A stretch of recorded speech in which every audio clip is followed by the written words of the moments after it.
পরিবেশ সৃষ্টি করলে সম্পূর্ণতা আবার আপনাদেরকে নিতে হবে। আমরা নড়িয়ার মানুষ শান্তিপ্রিয়, আমরা শান্তিতে থাকতে পছন্দ করি।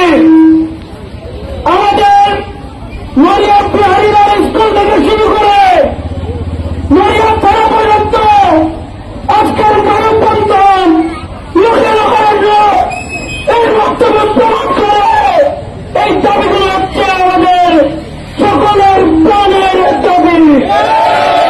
আপনারা যারা এই দাবি আদায়ে বাংলাদেশ জামাত ইসলামী আয়োজনে সারা দিয়ে একত্রিত হয়েছেন, সকল জনদাবি আদায়ের জনগণকে আজকের এই আয়োজন থেকে ধন্যবাদ জানাচ্ছি।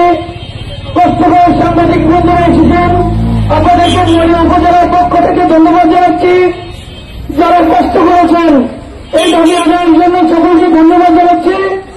আল্লাহর কাছে আপনাদের জন্য দোয়া করছি, আল্লাহ যেন আমাদের দাবি আদায়ের জন্য প্রশাসন সহ সর্বমহলে মানবীয়তার সাথে এই দাবিগুলো উপলব্ধি করার তৌফিক দান করে।